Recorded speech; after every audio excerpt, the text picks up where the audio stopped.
nwa bụ n'ọnụ Ikenga n'ọzọ bụlụ onye ka nwa bụ n'ọnụ Ikenga n'ọzọ bụlụ igwe onwe onwe ya ma onwe ya na-atụ ya egwu igwe onwe onwe ya ma onwe ya na-atụ ya egwu ebere nwa bụ ike ego yi na-awụ ya akpata oyi ebere nwa ego yi na-awụ obodo akpata oyi igwe onwe onwe ya mbombo nwa onye ka nwa bụ n'ọnụ Ikenga n'ọzọ bụlụ onye ka nwa bụ n'ọnụ Ikenga n'ọzọ bụlụ igwe onwe onwe ya ma onwe ya na-atụ ya egwu igwe onwe onwe ya ma onwe ya na-atụ ya egwu obere nwa bụ ike ego yi na-awụ ya akpata oyi obere nwa ego yi na-awụ obodo akpata oyi igwe onwe onwe ya mbombo nwa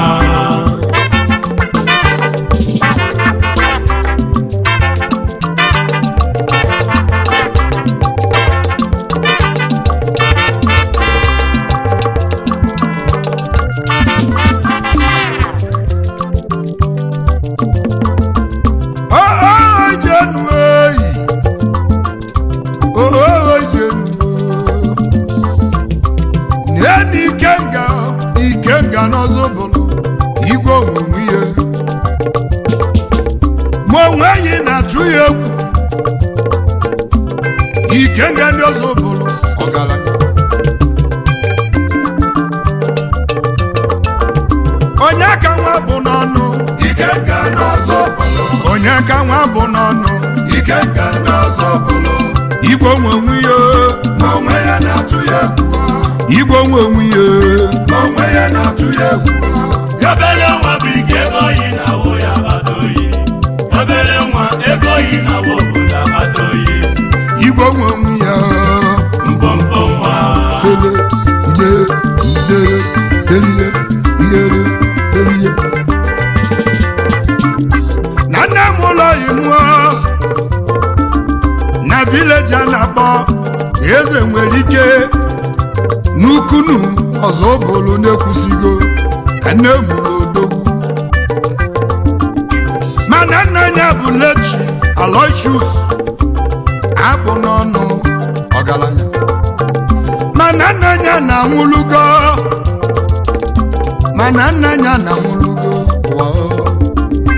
mana oge nna ya dị ndụ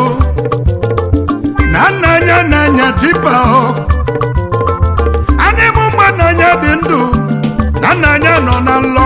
ndị mmụọ ozi wee gbanya mgbe bụ ka mama anya dị ime odogwu na nwa anụ ebu n'afọ na nwaanyị ga-abụ odogwu nna ya wee teta ụlọ nna ya wee bebe ekpere Olise do Chukwu Olise ka ndị ndụ wee bụ nwa m wee bụ ife ọ ga-abụọ alịlịnị ka nna ya kwesịrị nna ya wee jebe ọlụ ife nni ka na-emezi nna ya na wee nwụle ofu nwanne ya ji nwụle ka eji modogbu ka eji mụzi onye ka nwa bụ n'ọnụ ọgaranya mama anya ya bụ lọlọ Virginia abụ n'ọnụ ma ya bụ mpọpọ dala abụbọ gọdị na nwatakịrị maka na nna ya nwụrụ ugbo mama anya masị ụkwa okenye na wọtapụrụ mpọpọ wee buru ụkwa wee kwugharịba ịba na achọ ibe bụ ọdịli ụwa mpọpọ nwụrụ kọnkiriti ebe a na-alụ ụlọ ụnavukenu si adịo mpọpọ mesele wee naba Ọnịcha do ebe o jere bọye o wee masa wee bụla banye n'aba obodo South Africa wee kwudo odogwu ovu a na-akpọ onye ka akụbu ha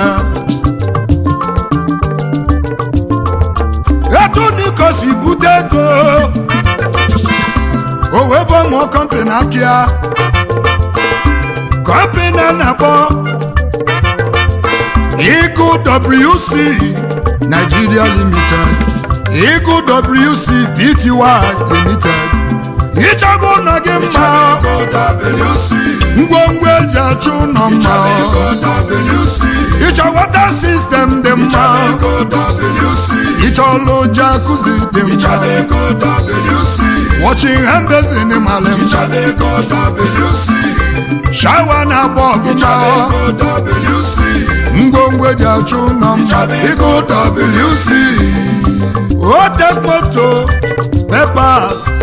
Nigeria Limited ọgaranya Eagle WC West African Limited Eagle Oil and Gas Nigeria Limited onye ọma na inwere ego mpapa wee nataba nne ya n'obodo eze nwere ike wee bupụta ego wee kebu ụmụ okolobịa obodo nwebe aṅụrị si onye ọbụla achọba kalaka ya ogolu moto ịsa ahụ bụ bọsụ ka enye mmadụ ịsa ma ndị bada ma ndị ụkọchukwu onye ọbụla nwebe aṅụrị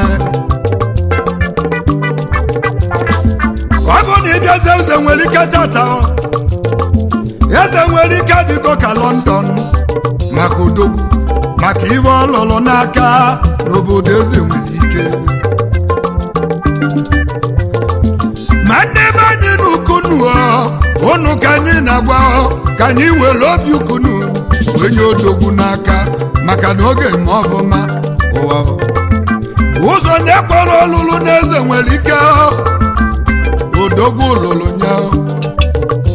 scholarship na o nyere ya kolikoli o wee kere nụ nwanyị n'ụtala ọlọma Dr. Mrs. Chidimma bụ n'ọnụ omekasonya bụ nwa ọzọ igbo ndanye ekene na ọya dịrị ya mma welise ekele ụwa were ọmụmụ wee chọba mma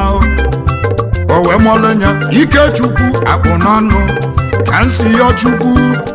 akpụ n'ọnụ ụmụọma bịala ụwa n'ọnụ n'anya si m kenele ya obu nwanne nye ọbụlụ n'anya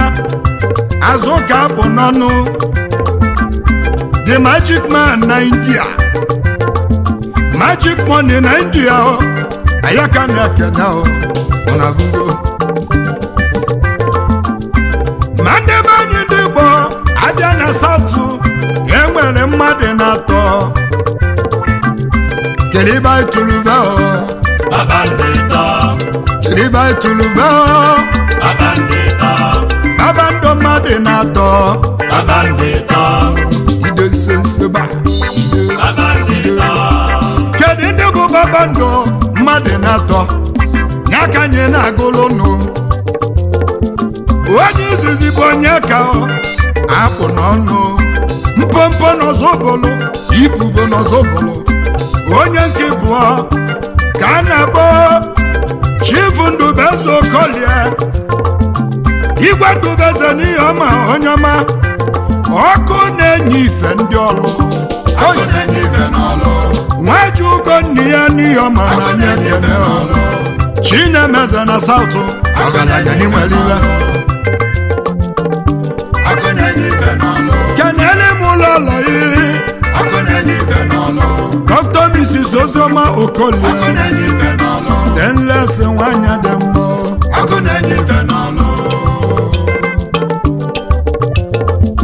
onye nkịta bụ Celestine Ude na-anala ụlọ ya Osiso Chukwu Ude asamma nwanyị dị mma asamma nwanyị ọma n'anya bụ onye mmejọrọ n'ụgbọelu ka anyị na-etu ọfa gosiri okwu ome mgbọrọgwụ dịchiri ezi n'eli mgbọba mgbe eziri ya na mmadụ na-etoni n'aba afụrụ onweba n'anya kere ibe itulube babando mmadụ na-atọ ọkụ na-enye ife n'ihe ọma Ndubeze Okolie onye mmejọrụ n'ụgbọelu mpompo nwa na ọzọ bụrụ so ya babando mmadụ na-atọ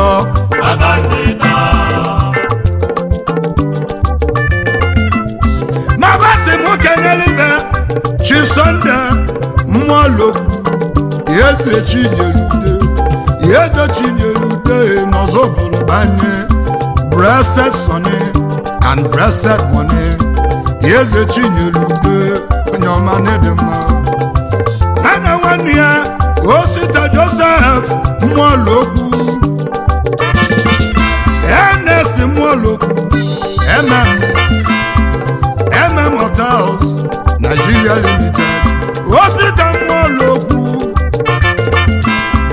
Eze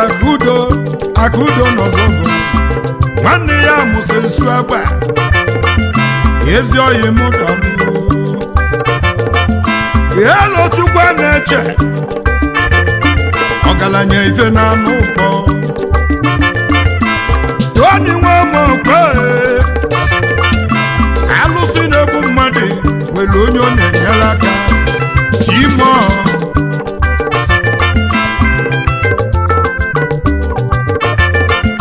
Ikenga ndị ụmụmendụ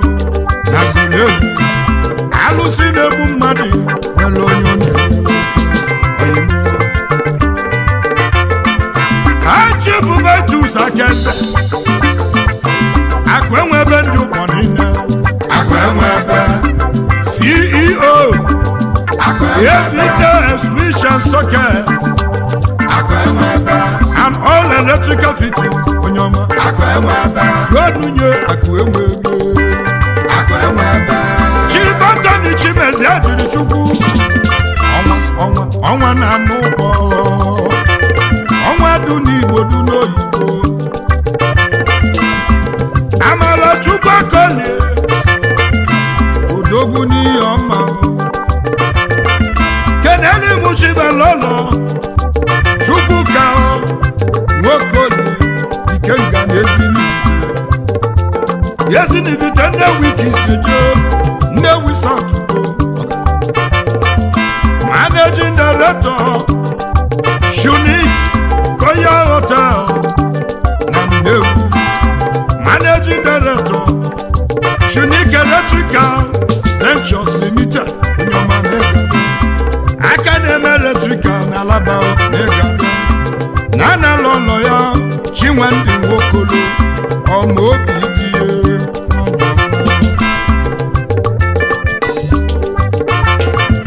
Mekene dịrị ozigbo nwanne m Stephen Ochi agba ego nkịtị dalụ agba ego n'Ozobolo ọgaranya skanti odogwu Ọchị na nweta nke izizi onye ọma Ọchị na nweta n'Ozobolo ya bụ director Soji International CFO Kim Table Water Gina Lolo Oluchukwu Oji Stainless nwanyị Nonso Martin Igbokwa Maka ibi ya na Nnewi n'ọya dere ya ma Nebu Director Seal Shelter Global Limited onye ọma n'Igwe ego Kenele m nna m dị Okafọ Ezu Udo Ekwulọbịa Ogbuebike Chukwu Omenka Igwe Omenka n'Ụmụnachi Nnanyelu Ugo n'Ụmụnachi Group Chairman Omenka Importer and Exporter na South Africa Buru di change dalụ aka na-ezi n'ego n'ọya dere ya mma Chief Quintus Onyemi na mma dara nwejugo nne ya n'Ozobolo Obasanjo ndị Ozobolo oyimo na-bụ Chairman ODU na South niile n'ọya dere ya mma Emeka Gudosi Yezabata nwanyị ọbanigadi CEO Golden Point na Maputo Kisedo n'ọya dere ya mma Collins Nwachi Enego Muzo n'ọya dere ya mma CEO Mercy Lodge n'obodo Enugu keneli meji kagu ikora n'idimna ikora ndị abịa ịma ohita na Maputo onye ọma bụrụ nke m CEO ikora real estate ọgaranya na inwerire anaghị nnadi akụchinyere nwata onye uli n'igade anaghị East London no Nnadi Group of Companies Pty Limited Nana Lolo ya Onyinyechi Faith Nnadi Asama nwanyị ọma aịbụlụ gbanarị gbadogbu ayụtọghịmụ onye ka nwapụ n'ọnụ ike nga n'ọzọ bụlụ onye ka nwapụ n'ọnụ ike nga n'ọzọ bụlụ ibubo n'ọzọ bụlụ n'onwe ya na-atụ ya egwu ibubo nwezo bụlụ n'onwe ya na-atụ ya egwu obele nwa bụ ike egoghị na obodo agbata oyi obele nwa egoghị na obodo agbata oyi igwe onwe ya mpompo nwa onye ka nwapụ n'ọnụ ike nga n'ọzọ bụlụ onye ka nwapụ n'ọnụ ike nga n'ọzọ bụlụ ibubo n'ọzọ bụlụ n'onwe ya na-atụ ya egwu ibubo nwezo bụlụ n'onwe ya na-atụ ya egwu obele nwa bụ ike egoghị na obodo agbata oyi obele nwa egoghị na obodo agbata oyi igwe onwe ya mpompo nwa